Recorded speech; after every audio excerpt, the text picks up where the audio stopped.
सलीम भाई, एक दिन सोलापुर चलेंगे आप? फारूक शाब्दी को क्या समझती है, क्या मानती है, उसने सोलापुर को मेरे दिल के बहुत करीब रखा। गुस्से में लिया हुआ कदम नहीं है ये। अगर गुस्से में अगर मैं कदम लेता तो मैं पार्टी छोड़ने के टाइम पार्टी के खिलाफ स्टेटमेंट्स दिया होता, पार्टी के लीडरों के खिलाफ स्टेटमेंट दिया होता।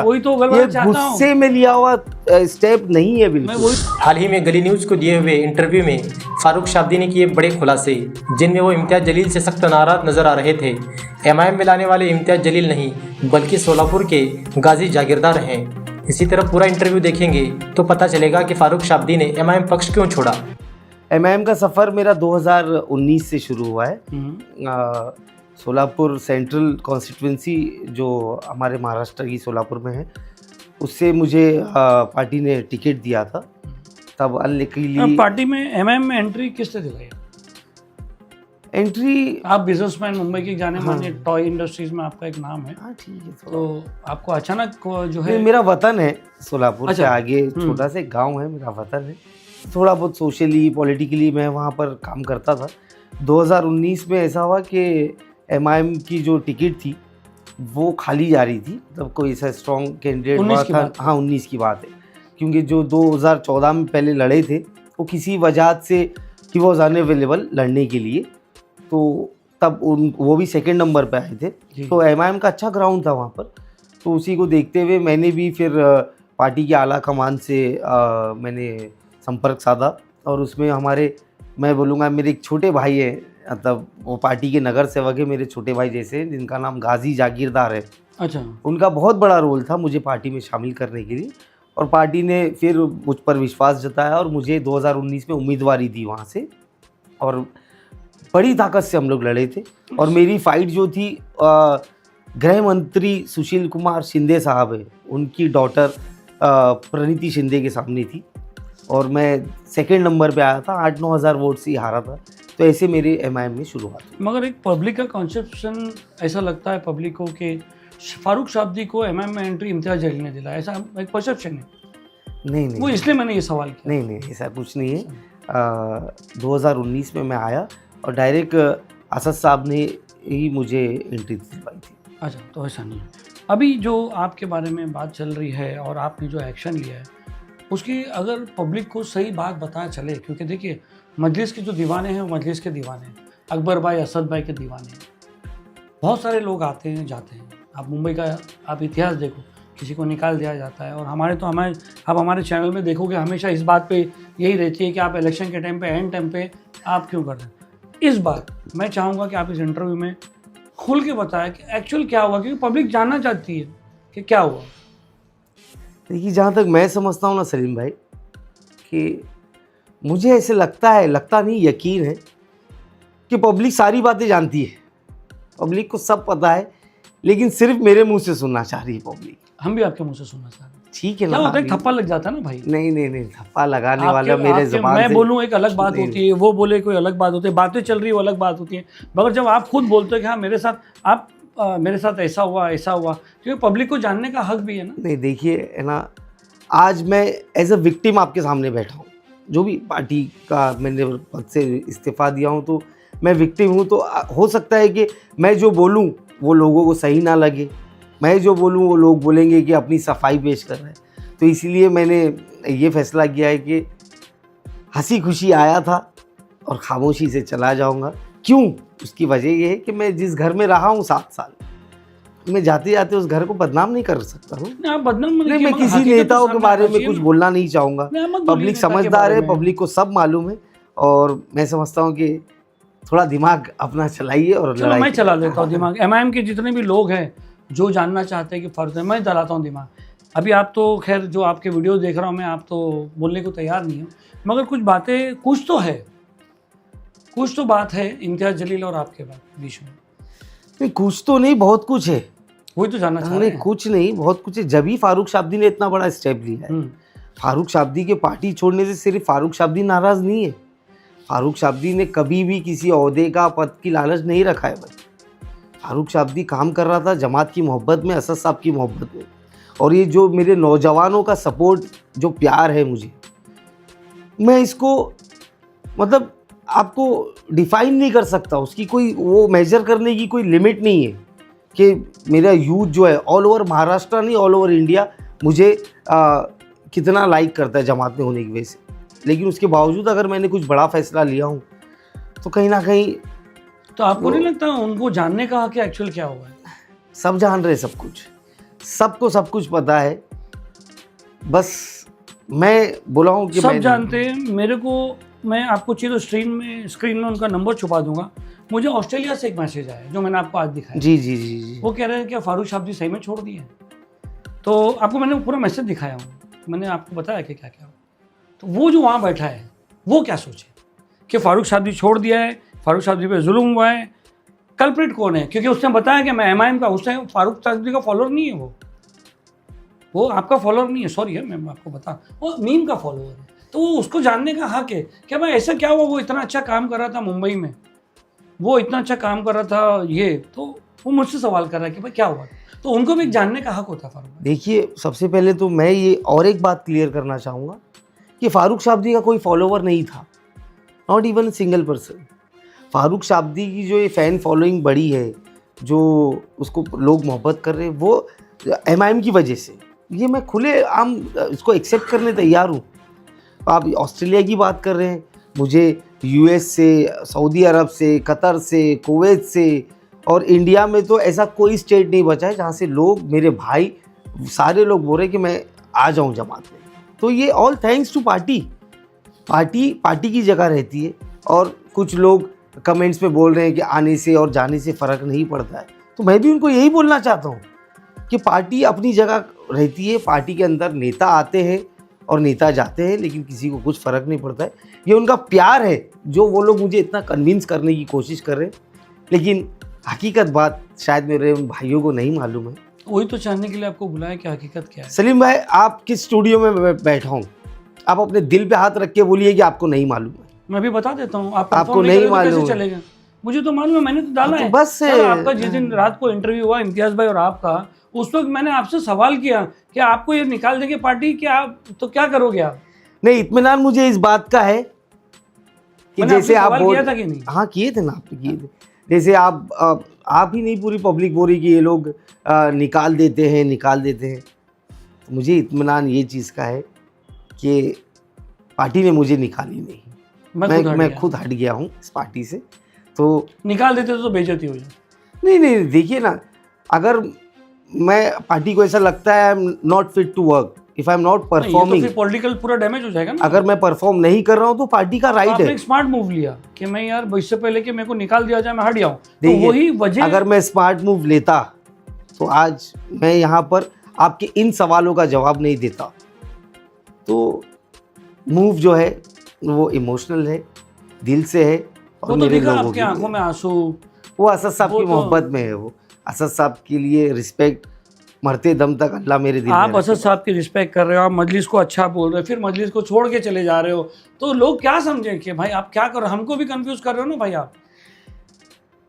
अगर मोहब्बत है तो फिर मोहब्बत है, तो मुझे इत्मीनान इस चीज़ का है कि आज मैं जो बातें आपको नहीं बता रहा हूँ वो सारी बातें तफसील के साथ असद साहब को पता है। वो तो फिर कभी बोलेंगे नहीं, कभी नहीं बोलेंगे, हिस्ट्री रही है।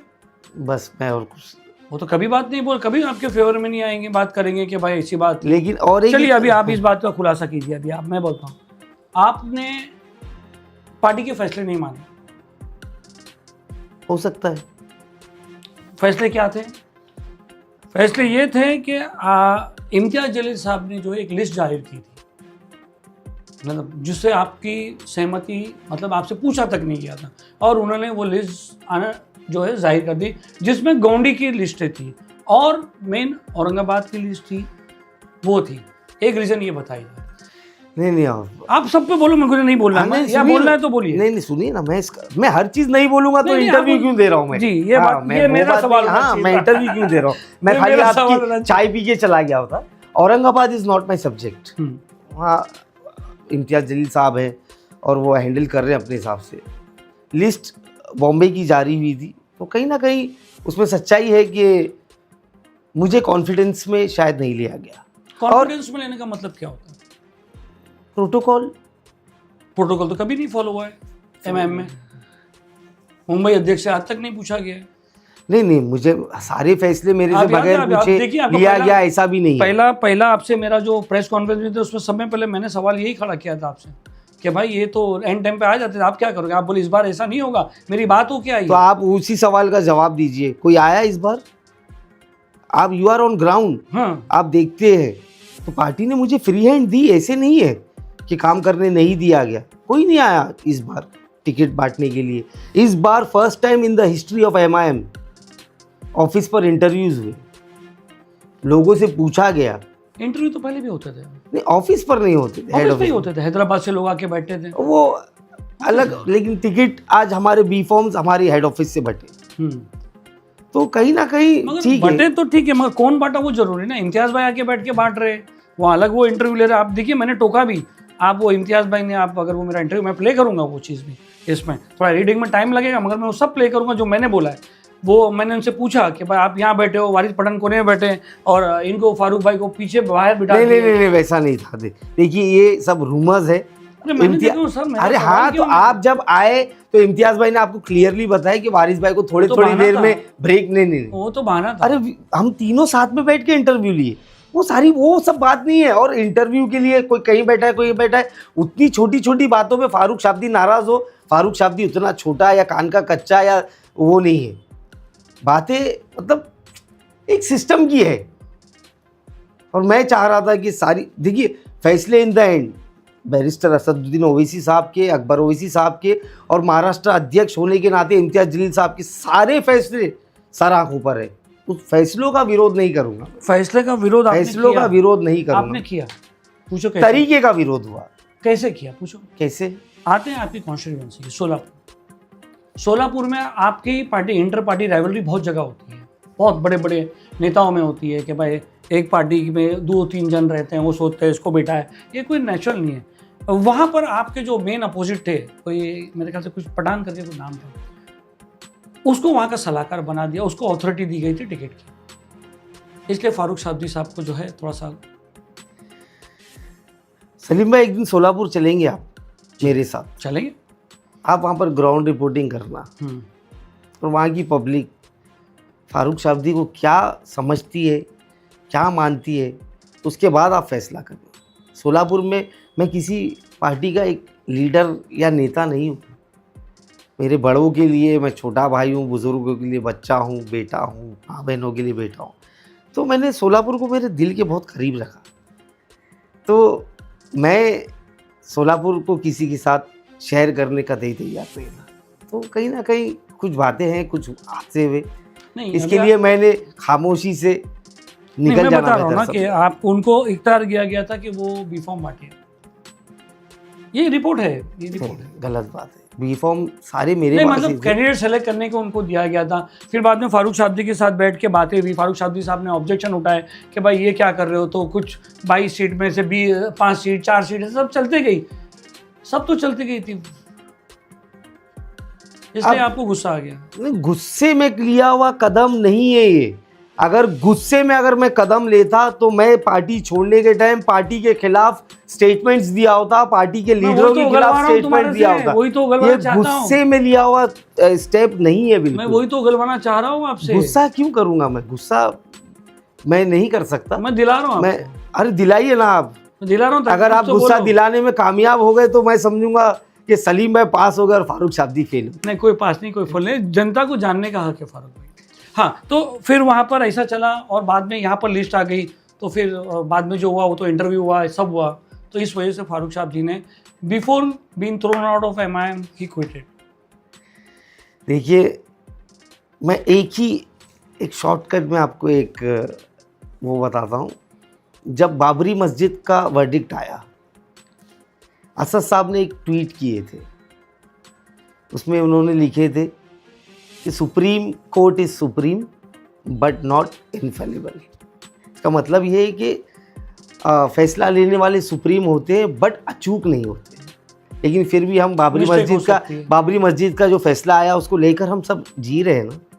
तो वैसा ही कहीं ना कहीं मेरे साथ हुआ है। मैं उसको इंटरप्रेट कर देता हूँ। बहुत अच्छा किया आपने, बहुत अच्छा किया। मेरे को एग्जांपल देके कहीं ना कहीं असद साहब से मिस्टेक हुई है। मैं मरते दम तक उनकी मिस्टेक हुई ये नहीं बोलूँगा, बट फॉर मी सुप्रीम और भी हो सकते ना, why you are going directly to the supremest authority. तो ठीक है, जो भी है, मैं सारे फैसले कबूल करता हूँ चलो। और उसी दुख के साथ मैं रहने के लिए तैयार। चलो मैं देखता हूँ एंड तक अभी आपको खुला पाता हूँ कि नहीं। इम्तियाज जलील को ऐसा लगा कि मुंबई अध्यक्ष बहुत नाम हो रहा है, ये हो रहा है, तो शायद उन्होंने ये कदम उठाया आपको नीचा करने के लिए। इम्तियाज जलील साहब is a very big leader. देखिए लोग क्या होते हैं मालूम, राजनीति में आने के बाद नेता बनते हैं, नेता। लेकिन इम्तियाज जलील साहब नेता नहीं बने, ही बिकेम अ लीडर। जिनके पीछे मतलब नेता की सिर्फ एक कॉन्स्टिट्यूंसी होती है, लीडर का पूरा स्टेट होता है, पूरा नेशन होता है। सही बात है। तो वो कैलिबर के हैं। तो मैं ये नहीं सोच सकता कि मैं उनकी बराबरी कर सकूं, और अगर कोई दूसरा सोचता है तो मैं किसी की सोच भी नहीं रोक सकता। तो मेरे दिल में तो ये है कि मुझे जो काम दिया जाएगा पार्टी की तरफ से, मैं उसको सिंसियरली, लॉयली, ईमानदारी के साथ मेरा 100 नहीं 200% देकर मैं पार्टी की भलाई के लिए, मैं मेरी सेल्फ ग्रोथ के लिए या मेरा पॉलिटिकल करियर चमकाने के लिए नहीं, लेकिन पार्टी की भलाई के लिए, पार्टी की जो आइडियोलॉजी है, जो एजेंडा है, उसको आगे लेके आने के लिए मैं हमेशा काम करता रहूँगा। मगर बड़े के नहीं मतलब काम करते रहेंगे, मतलब अभी भी आप ज्वाइन हो नो, जब तक मेरे पास जिम्मेदारी है तब तक। हाँ, अरे भाई छोड़ दिए ना, अभी छोड़ दिया, जब तक नौकरी रहेगी तो मैं उस नौकरी के साथ वफा करूंगा। अभी है कि नहीं नौकरी? अभी तो मैंने खुद ही रिजाइन दे दिया हूं तो वही अभी, जाना। लेकिन रिजाइन देने से पहले लेट मी क्लियर सलीम भाई, कि लोग बोल रहे कि इलेक्शन के टाइम नहीं छोड़ना चाहिए था, आधे में नहीं छोड़ना चाहिए था, तो मैं वो भी मेरा क्लैरिफिकेशन, सवाल वही था। मैं भी क्लैरिफिकेशन देना चाहूँगा कि मेरे पास 2 जिम्मेदारी थी, वन इज सोलापुर और सेकंड मुंबई की। मैंने सोलापुर से आने के टाइम मैंने पूरी लिस्ट हमारे जो निरीक्षक हैं, वहाँ के ऑब्जर्वर हैं, उनको दे दिया था कि ये विलिंग कंटेस्टेंट्स है, इनको आप टिकट दोगे तो रिजल्ट बहुत अच्छा आएगा। तो वहाँ पर भी मैंने, वो तो मेरा होम ग्राउंड है, तो वहाँ मुझे मतलब इतना काम करने की ज़रूरत नहीं थी। अनवर सादात, तो उनको लिस्ट दे दिया था, तो वहाँ से भी मैं फारिग था, वहाँ इंटरव्यूज़ वगैरह सब हो चुके थे। फिर मैं यहाँ आया, रात को 12 बजे हम लोग इम्तियाज़ भाई, हम लोग हेड ऑफिस पर गए, सुबह 5 बजे तक काम किए। सेकेंड डे सुबह 11 बजे से रात के 12-1 बजे तक इंटरव्यूज़ हुए। यहाँ इंटरव्यू होने के बाद रात को हम लोग सब ने लिस्ट बनाए, सारे नॉमिनेशन जितने भी आए थे हमारे पास एप्लीकेशंस, उनमें से हम लोग ने छाटे कि किसको टिकट मिलना चाहिए। वो लिस्ट देने के बाद मैंने मेरे कैडर के साथ इंसाफ किया। मैंने मुझे जो जिम्मेदारी दी गई थी, क्योंकि मुझे असद साहब को जवाब देना है ना जी। वो बोलेंगे फारूक क्या तू ऐसा आधे में छोड़ के चला गया, मैं वो नहीं चाहता था। तो मैंने मेरी पूरी जिम्मेदारी की पार्टी अच्छे से इलेक्शन लड़े, और जो जिम्मेदारी मेरे पास थी selection of candidates and all everything, वो मैंने पूरी किया।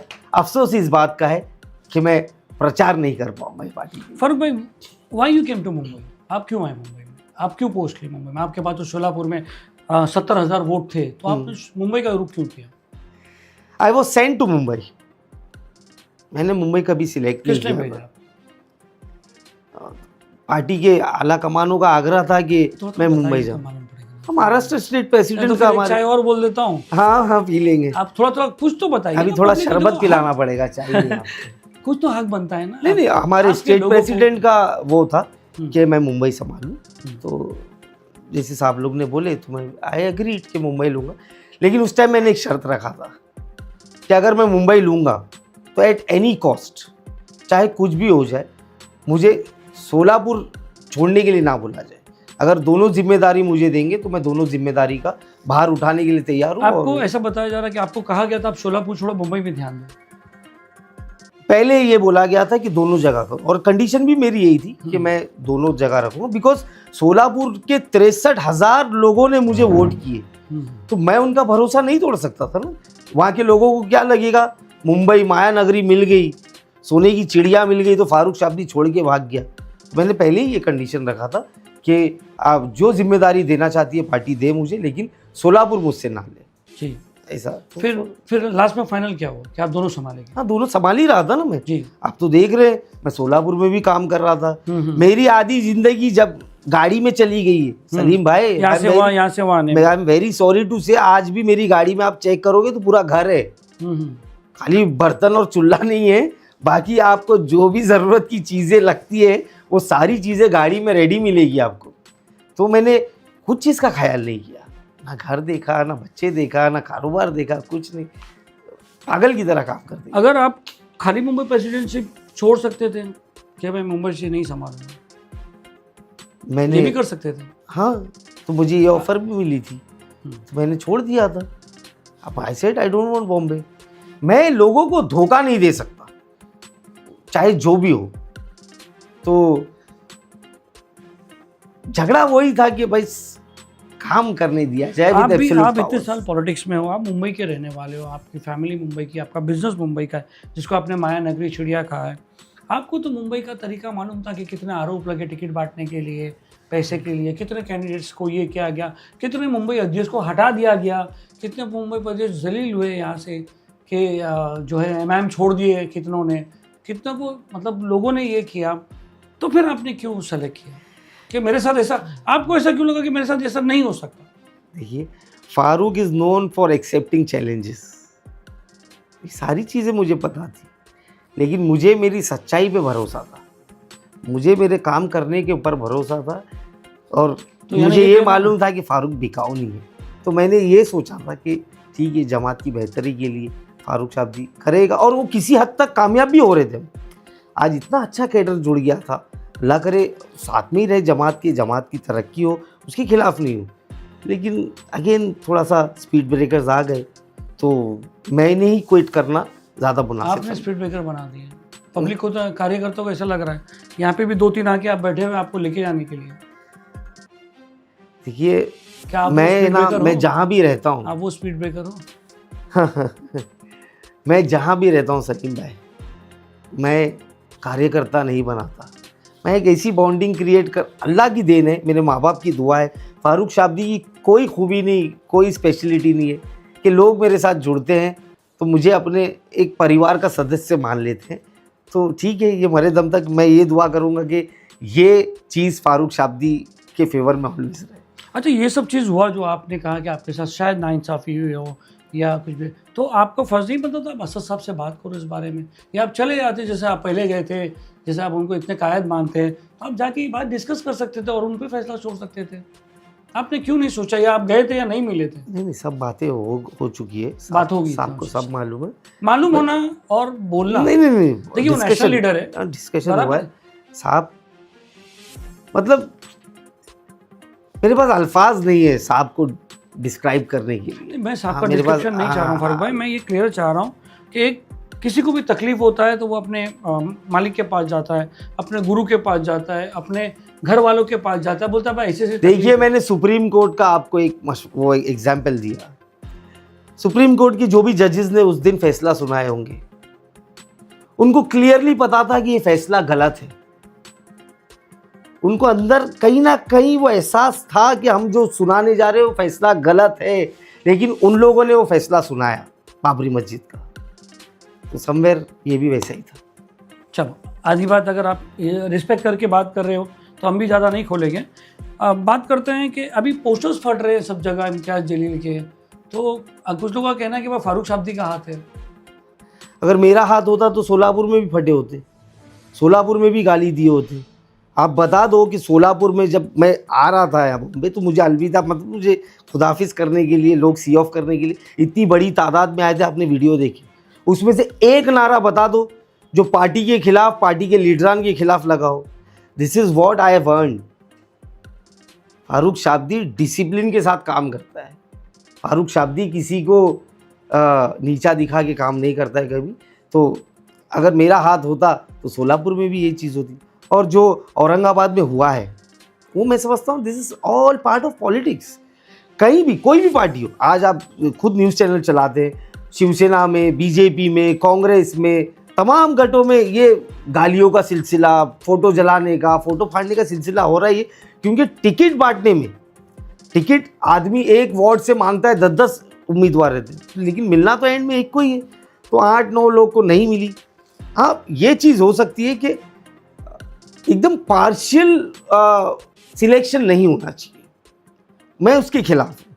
जो पार्टी का केडर है, जिसने झंडा उठाया है, जिसने अपनी मेहनत किया है, जिसने अपना खून पसीना पैसे कुर्बान किए पार्टी के ऊपर, तो उसके साथ थोड़ा सा लीनियंसी के साथ इंसाफ होना चाहिए। And I am totally against parachute landing. मेरा एक ही उसूल है लाइफ में कि अगर मेरा आदमी हार जाए मैं वो बर्दाश्त करूँगा, लेकिन जो पैराशूट लैंडिंग से आता है, जो भी दूसरे तीसरे चीज़ें लेके आता है, उसको मौका कभी नहीं दिया जाए, क्योंकि उसमें पार्टी ख़त्म हो जाती है, केडर ख़त्म हो जाता है। हमने इम्तियाज़ जलील साहब से फरहान आज़मी जो थे जी। समाजवादी पार्टी के अबू हाशिम आज़मी के बेटे, उनका एक उन्होंने इल्ज़ाम लगाया था कि पर टिकट गवंडी में 25 लाख रुपया, और तो उसके बारे में आपको क्या कहना है? नहीं, मुझे इसका इल्म नहीं है। और आपके सामने तो न्यूज़ मैंने नहीं, देखिए न्यूज़ तो सुना हूँ ना, मैं मेरी आंख से देखा नहीं जी। हूँ। और जब तक फारूक शाब्दी अगर सुन भी लेता तो भी शायद मैं नहीं बोलता, जब तक मैं मेरी आंख से देखा नहीं हूँ। तो ये गवंडी की टिकट्स का क्या हुआ? गवंडी की टिकट इम्तियाज़ भाई ने क्यों ऐसा डिक्लेयर किया? वो इम्तियाज़ भाई को मालूम। वो तो उन्होंने कहा कि वो तो मैंने ऐसे ही दिया, वो तो मैंने ऐसे ही नाम सजेस्ट किया, आपके सामने तो हमने सवाल किए, वो फाइनल थोड़ी हो, तो फाइनल फारूक भाई करेंगे। तो आज नॉमिनेशन की डेट्स खत्म हो चुकी है, हम्म। आज वही नाम तो के उस बीच में नॉमिनेशन तो हुए, आपने- वो उसी नाम के नॉमिनेशन अगर हुए। आप नहीं करते तो शायद वो नहीं होता, चेंज हो जाता। वो शायद और ईफ बट पे राजनीति नहीं चलती है। हर स्टेप से कुछ ना कुछ डैमेज होता है, कुछ ना कुछ फ़ायदा होता है, तो सारी चीज़ों को मद्देनज़र रखते हुए कोई भी स्टेप लेना। चलो ये यहाँ तक हो गया आपके रिज़ाइन तक। अब एक थोड़ा सा बात कर लेते हैं फारूक भाई। फारूक भाई को लोग बहुत बुला रहे हैं, क्या करेंगे? कंधे पे उठाने की बात कर रहे हैं, लेके जाएंगे कहीं। एक हमने आपके बड़े लीडर का भी देखा था कि फारूक शाब्दी जल्द आएंगे, उसके बारे में तो आप बोल सकते हो, वो तो बस- किसी के खिलाफ नहीं है। हाँ, तो मैं यही चाहूँगा कि फारूक शाब्दी को ऐसे ही सब लोग बुलाते रहे और कंधे पे उठा के लेके आने की ज़रूरत नहीं है। अगर फारूक शाब्दी को कहीं जाना है, फारूक शाब्दी ऐसे ही नहीं, चला पार्टी जाएगा। पार्टी में वापस आने की बात हो रही, फारूक भाई कहीं ले जाने की बात नहीं है। See, देखो, this is what I have earned. ये लोगों का प्यार, ये जो मिला है ना मुझे, सलीम भाई, मैं अभी ऑफलाइन रखा हूँ। मालूम है, मैं तो हाँ। देखा बात करते करते। यू वोंट बिलीव कि लोग जिनको मैंने देखा भी नहीं हूँ, जिनको मैं जानता नहीं हूँ, और शायद उन लोगों ने भी मुझे नहीं देखे, मैं सुना लिटरली रो रहे हैं आंसुओं के साथ, रो रहे जैसे अपना उनका भाई बिछड़ गया उनसे। तो ये चीज़ मैं हमेशा ज़िंदा रखना चाहूँगा। और ये लोग का बस मैं कैसे भी अल्लाह पाक मुझे इस लायक बना दे कि मैं इनका कर्जा उतार सकूं और इनके कुछ इन्हीं काम। में से कुछ लोग ऐसे हैं जो आपको गद्दार कह रहे हैं कि गद्दारी किया। ठीक है ना, देखिए हर किसी की अपनी अपनी सोच है भाई। कुछ लोग बोल रहे टिकट नहीं मिली मुझे, अरे टिकट का तो कोई मसला ही नहीं है। टिकट तो आप तो कॉर्पोरेशन इलेक्शन थोड़ी लड़ रहे थे। आई एम नॉट एलिजिबल ऑल्सो। और मेरे खानदान में कोई आदमी पॉलिटिक्स से 100 कदम दूर है। यू नो माई फैमिली जी, वेरी जी, वेल। जी।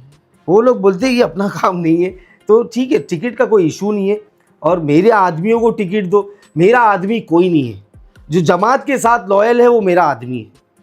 वो उसकी लॉयल्टी के ऊपर उसको टिकट मिलेगी, whether it be Bombay, whether it be Solapur. अभी क्या, अभी की बात है, ये तो ठीक है। ये तो जब तक आपका जज्बा था, वो लेटर पे साइन करने से पहले ये जज्बा सब चल रहा था। अब लोग जानना चाहते हैं कि फारूक शाब्दी वापस आएगा। Farooq Shabdi wants to rest few days, please थोड़ा आराम करूँगा मैं, थोड़ा बहुत स्ट्रेस में बैक था। सीट पे बैठ के खेल देखूंगा। नहीं, खेल क्या देखूँगा। अच्छा, अभी आप चाहोगे कि मुंबई में मैं नहीं हूँ तो एक होता है ना, हसद होती है, जलन होती है। अब मैं नहीं हूँ तो हारे हुए तो उनको पता चलेगा फारूक शाब्दी क्या थे। कभी नहीं। आप सोलापुर हो या मेरा बॉम्बे का कैडर हो, जिनको टिकट्स मिली है, आप उनसे पूछ लीजिए। मैंने कभी पार्टी के खिलाफ भी बात नहीं किया ऑफ द रिकॉर्ड। मतलब तो ये ऐसे तो भी- राजनीति भी हो सकती है ना। हाँ, तो हो राजनीति सकती है, हो सकती है, ये हो तो सकती आपकी है। राजनीति- दिलों के हाल अल्लाह जानता है, बेशक बेशक। दिलों के हाल अल्लाह जानता है। तो बस वो जान रहा है और मुझे मेरी नीयत मालूम है, तो कुछ नहीं। अच्छा, वो आपका इमोशनल होने का वीडियो बहुत लोगों ने बहुत मतलब अच्छे कमेंट में, कुछ लोगों ने ये भी कहा कि may be he is acting. हाँ ठीक है ना। क्या वक्त जो वो आंसू क्यों निकले? असद साहब की मैं एक्टिंग नहीं मोहब्बत, बोलता हूँ, मैं बोलता है असद साहब की वो तो मोहब्बत। आपने बताया। बस बस बस एक ही चीज़ है। आगे मतलब मुझे ज़िंदगी में पहली मर्तबा ऐसा लगा कि I am going against Asaduddin Owaisi साहब, और वो मैं रोक नहीं पाया। बस मुझे वही अफसोस था कि मैं वो आदमी शायद नहीं चाहते कि मैं पार्टी से जाऊं, लेकिन बोल नहीं मुझे पा रहे। मजबूर किया गया। अच्छा, अकबर भाई को आपने इंटरव्यू किया? नहीं अकबर भाई से कभी ऐसा कुछ सलाह मशवरा ले लेता है अकबर भाई से क्या? अकबर भाई कि ऐसा ऐसा चल रहा है, और जैसे आपने सुप्रीम कोर्ट का एग्जांपल दिया, वो जाके बताते हैं कि ऐसा ऐसा चल रहा है, आप बेहतर मुंबई, क्योंकि अकबर भाई के दिल के करीब मुंबई है। मैंने मेरे स्टेटमेंट में भी बोला। मैंने अकबर ओवैसी को 2013-14 में यहाँ की हर एक गलियों में जाते हुए, रैली करते हुए, पैदल चलते हुए, बाइक चलते हुए, बाइक पे जाते हुए मैंने देखा है। वो नेशनल लीडर होने के बाद भी डोंगरी की हर गली, नागपाड़ा की हर गली में, क्योंकि उनको यहाँ पर बेस बनाना था, और उन्होंने इतना बड़ा बेस बना दिया था यहाँ पर कि यहाँ से टिकट आनी चालू हो गई थी, अपना विन होने लगा। हाँ एमएलए निकला। देखिए मैं यही बोलता हूँ कि ये सब उनकी मेहनत ही है। जो प्लेटफॉर्म उन्होंने हम जैसे लोगों को बना के दिया, हम वही प्लेटफॉर्म पे चढ़कर हमको आपको काम नहीं करने लगता में था एक बार आसानी अकबर है। भाई से बात करना चाहिए कि बात कर लेते हैं, मैं अपने आप को उतना बड़ा नहीं समझता कि मैं या तो बड़े ईगो बड़े था, मैं क्यों बात करूं? नहीं ईगो, मेरी एक भी बात में शायद अगर आपको ईगो लगा नहीं, होगा नहीं, तो ऐसा ही होता है ना, मैं हो सकता है। देखिए लोगों काम का तो उगलवाना सोच है जो भाई। है ना, किसी की भी सोच में पकड़ नहीं सकता ना। कुछ लोगों को ऐसा लगता है मैं बहुत घमंडी हूँ, मुझे बहुत एटीट्यूड है, लेकिन यकीन मानो फारूक शाब्दी उसूल के साथ समझौता नहीं करता है। चाहे कुछ भी हो जाए, चाहे कुछ भी हो दुनिया की, अब तक आज तक मैं कोई फरिश्ता नहीं हूँ। कल मेरी नीयत भी ख़राब हो सकती है, लेकिन आज तक मेरे माँ बाप की तरबियत, उनकी दुआ मेरे साथ है। ईमान ख़राब नहीं करूँगा, तो मैं कॉम्प्रोमाइज़ नहीं करता। शायद उस वजह से असद भाई कल फोन करते हैं, बोलते फारूक वापस आ जाओ, तो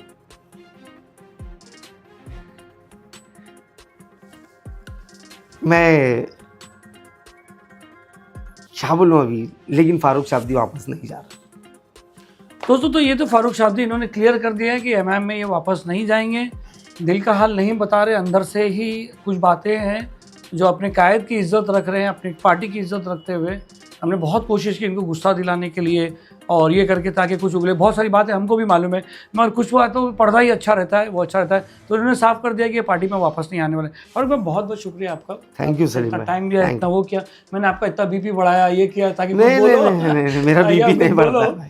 ठीक है, मैं बहुत सब्र वाला बंदा हूँ, और मैं हर चीज़ को अल्लाह की तरफ से जो मेरी नसीब में लिखा हुआ है वो समझकर एक्सेप्ट करता हूँ, और अल्लाह मेरे लिए बेहतर नहीं बेहतरीन इनाम लिखा है मेरी नसीब में, ये समझ के चलता हूँ बस। एक मुंबई में इलेक्शन है, मैं चाहता हूँ कि जैसे आप बता रहे हो इतने लॉयल है और मुंबई है, आप मुंबई के वोटर को एमआईएम के लिए कुछ अपील करना चाहेंगे कि वोट दो या मत दो? मैं देखिए मुंबई ही नहीं, पूरे महाराष्ट्र में जो 29 महानगर पालिका के इलेक्शंस हैं, मैं किसी पार्टी के लिए प्रचार करने यहाँ सलीम भाई की गली न्यूज़ में नहीं आया हूँ। बस मैं तमाम वोटर्स से अपील करूँगा, करना वही जो आपका दिल माने, ना किसी के बहकावे में आना, ना किसी की लालच में आना, चुनना उसी को।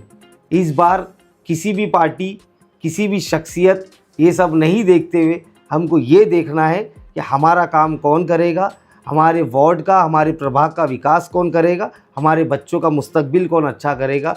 वैसे लीडर को चुनिए, ताकि ये जो गलत फहमी में जी रहे हैं लीडर कि हमारे पास पैसा है, हमारे पास बड़ी पार्टी है, उन लोगों को मुंह तोड़ जवाब मिले। और गरीब कार्यकर्ता या गरीब सोशल वर्कर जो लोगों के लिए अपने दिलों में दर्द और दुख रखता है, काम करने का जज्बा रखता है, अगर आपके वोटों से उसको इनाम मिलेगा तो उसकी हौसला अफजाई होगी, और लिटरली काम ज़बान से नहीं ज़मीन पर काम दिखेगा इंशाल्लाह। तो एक बदल करने के लिए, एक चेंज करने के लिए you need to change your mind, और आप अपने दिल की सुनकर वोट करिए। वो जो बड़ा आपने कहा, बड़े नेता, पैसे वाले, वो आपके एमआईएम के कहा कि सबके कहा?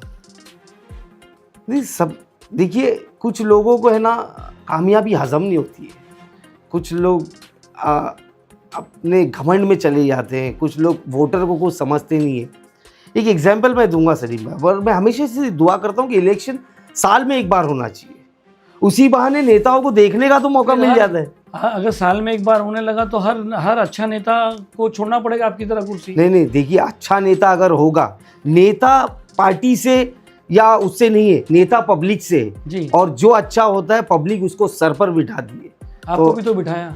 अल्हम्दुलिल्लाह आज भी बैठा हूँ मैं, लोगों के दिल में बैठा हूँ मैं, सर पर नहीं दिल में राज कर रहा हूँ अल्हम्दुलिल्लाह। अल्लाह से यही दुआ है कि अल्लाह पाक की मोहब्बत बनाए रखे बस।